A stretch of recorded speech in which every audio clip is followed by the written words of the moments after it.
और देखिए pharma shares कहीं ना कहीं ट्रंप के बयान के बाद कि अब अमेरिका फार्मास्यूटिकल्स पे भी टैरिफ लगाएंगे और बहुत जल्द इसकी अनाउंसमेंट होगी। उसके चलते फार्मा शेयर्स आज लगभग टॉप लूजिंग सेक्टर में दिखाई पड़ रहे हैं। इनफैक्ट औरोबिंदो फार्मा हो, ग्लैंड फार्मा हो, डॉक्टर रेड्डीज हो, जिनका 40, 45, 50% तक रेवेन्यू एक्सपोजर यूएस मार्केट्स में दिखाई पड़ रहा है, इन शेयरों में आप औसतन 2% से ज़्यादा की गिरावट देख रहे हैं। इनफैक्ट ग्लैंड फार्मा में भी लगभग 3-4% की गिरावट आप देख रहे हैं। इसके अलावा आईटी स्टॉक्स पे भी आपको दिक्कतें दिख रही हैं।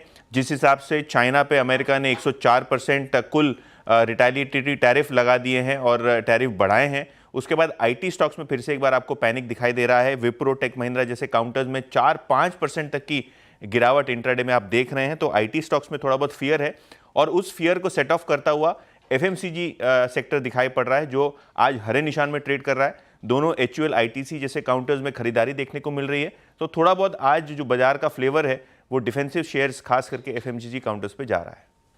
ओके, चलिए, तो ये इस समय कुछ शेयर्स जो आज फोकस में हैं। नितिन, बहुत बहुत शुक्रिया। मार्केट डे हाई पर आ रहा है अब एकदम से रिवर्सल मार्केट में, और शानदार रिवर्सल है एक्चुअली। शायद थोड़ा पॉलिसी से पहले मार्केट इस चीज़ को ले रहा है। डे 22,357, तो मतलब 22,350 के लो को बचाया, पुट राइडर के जोन को बचाया, और उसके बाद से मार्केट पुट राइडर सेफ है क्योंकि सारे प्रीमियम कोलैप्स ही हुए हैं आज। ऑब्वियसली टाइम वैल्यू पूरी चली गई ओवरनाइट की, इस वजह से एक्सपायरी आज है, ध्यान रखिएगा, कल नहीं है एक्सपायरी, क्योंकि कल मार्केट हॉलिडे, इसके लिए एक्सपायरी आज है। और इसके लिए एक चीज़ बहुत क्लियर है, इतनी बड़े गैप डाउन के बाद भी पुट राइटर सेफ रहा।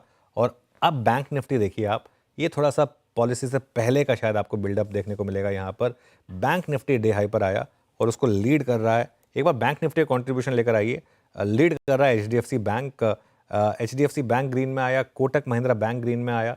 ये दोनों टॉप कंट्रीब्यूटर इस समय। इंटरडे चार्ट देख लेते हैं इन दोनों के, एचडीएफसी बैंक और कोटक महिंद्रा बैंक के।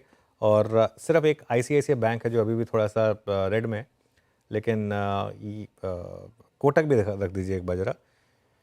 ये दो स्टॉक्स हैं जो ग्रीन में आए इस समय। एक चार्ट चेक हो जाए इन पर आशीष भाईती जी। कोटक 2060 पर अब।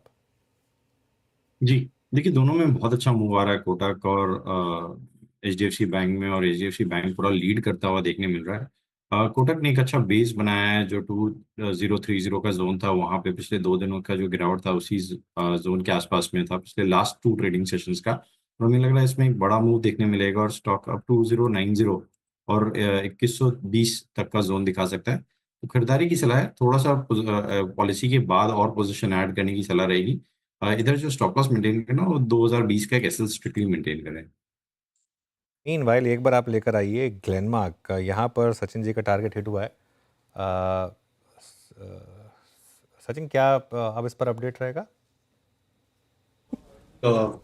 पहले कुछ मिनटों के बाद एक अच्छा उछाल आया था, वापस ये लेवल रिविजिट हुआ है। तो मुझे लग रहा है यहाँ पर स्टांस तो सेल ऑन राइज का ही रखना है जिस तरीके से डेटा है। बट मुझे लग रहा है आज के लिए वापस एक थोड़ा सा अगर एक्सटेंड हो जाती है मूव, तो आई थिंक 1445 के आसपास फ्रेश एडिशंस किए जा सकते हैं। ट्रेड सेटअप वैसा ही रहेगा। स्टॉप लॉस आपको लगभग अराउंड 1472 के आसपास लगाना है। एंड पुल बैक पे भी वापस शॉर्ट पोजीशन बनाने की सलाह होगी। शॉर्ट कॉल थी यहाँ पे। अच्छा, इस बीच प्रकाश सर को ले आइएगा। आज